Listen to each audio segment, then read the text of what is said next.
فرق اتنا ہے، دلیل کیا ہے؟ تم کھڑی مورتی کی پوجا کر رہے ہو، وہ پڑی مورتی، ایک پڑی مورتی کی ایک کھڑی مورتی کی، یہ شنکر بھگوان کی مورتی ہے، یہ بڑے پیر صاحب کا یا نظام الدین اولیاء کا مزار ہے، یہ احمد رضا خان کا مزار ہے، یہ کھڑی مورتی ہے، یہ پڑی ہے، جو کام اس پہ ہو رہا ہے وہی کام تو اس پہ بھی ہو رہا ہے، ورنہ مجھے بتا دو، ہندو چنری چڑھائے مورتی پہ تو کافر، تم چادر چڑھاؤ تو پکے مسلمان، وہ ہار ڈالے تو کافر، تم پھول برساؤ تو پکے مسلمان، یہ کوئی چیز کھانے کی مورتی پہ چڑھائے تو کہے پرساد، پرساد کھانا حرام، یہاں پر کوئی چیز چڑھائی جائے اس کو کہو تبرک ہے،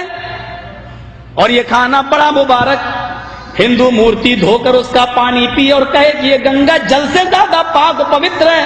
اس سے بیماریاں صحیح ہو جاتی ہیں، مسلمان اور اس کے موقع پر قبر دھو کر پانی اس کے بوتلوں میں بھرے اور کہے کہ اس کے آگے تو زمزم بھی فیل ہے، تو یہ پکا مسلمان،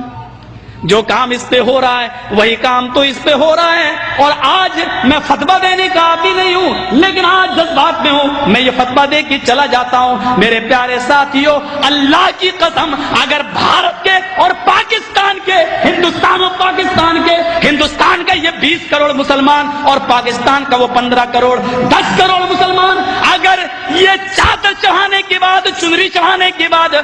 تبرک کھانے کے بعد اگر یہ جنت کے اندر چلا گیا تو کعبے کے رب کی قسم کھا کے کہتا ہوں کہ بھارت کا 60 کروڑ ہندو بھی ایک ایک کر کے جنت میں چلا جائے گا۔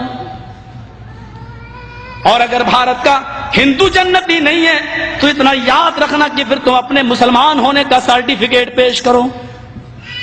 تم وہ جہنم میں کیوں جائے گا؟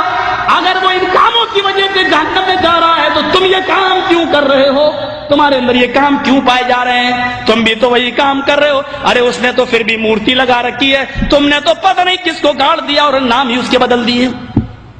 اللہ جانے اس میں حقیقت میں وہ ہے بھی یا نہیں ہے۔ مسجد میں ہوں، اللہ کے گھر میں، اللہ کے گھر سے بڑی کوئی جگہ نہیں ہوتی ہے۔ میں نے بنارس میں اپنی آنکھوں سے دیکھا، اپنی آنکھوں سے، ننگا بیٹھا رہتا تھا، جینیوں میں جیسے ننگے بابا ہوتے ہیں نا، انڈیا والوں کو اچھی طرح معلوم ہوگا، وہ گھومتے ہیں آگے اور پیچھے پیچھے عورتیں چلتی ہیں، ان کے دودھ سے نہلایا جاتا ہے۔ جو گربوتی عورتیں ہوتی ہیں وہ دودھ جب بہتے ہوئے اس بابا کی شرمگاہ کے پاس سے آتا ہے تو اس کو بھر لیتی ہیں، اور گربوتی عورتوں کو پلایا جاتا ہے تاکہ بچہ نیک پیدا ہو۔ میں نے نوائے اسلام میں ایک موضوع لکھا تھا کہ اس سے بچہ نیک پیدا ہوگا یا بے شرم، یہ تو خود ہی پتہ چلے گا، کیس چل گیا تھا میرے اوپر۔ غور کریں آپ، ننگا بیٹھا رہتا تھا، ایک ٹائم کی نماز نہیں پڑھتا تھا، اس کو وضو بنانا نہیں آتا تھا، مر گیا جب وہ، اس کا مزار بنا دیا گیا، 3 سال کے بعد اس کا نام رکھ دیا گیا ننگا بابا۔ نام بھی ہے ننگا بابا، ان کو نام بھی ایسے ہی ملیں گے، اللہ کی قسم ان کو صحیح نام بھی نہیں مل سکتے۔ ننگا بابا، ذرا بتاؤ کہ ننگا رہنا کون سی شریعت میں ہے؟ کون سا مذہب ننگا رہنے کی تعلیم دیتا ہے؟ کون سی تہذیب ہے ننگا رہنے کی؟ اور یہ نام تک رکھا گیا ننگا بابا، بابا پر رکھا ہوا ننگا بابا باقاعدہ، جیسے بریلی کے اندر تھا ایک کتا بابا، اب تو بدل دیا لوگوں نے، کہتے کتب بابا،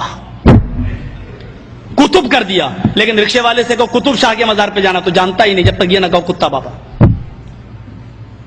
ایک کا نام ہے پتنگ بابا، کسی شریف انسان کا کام ہے پتنگ اڑانے کا، نام رکھا گیا پتنگ بابا۔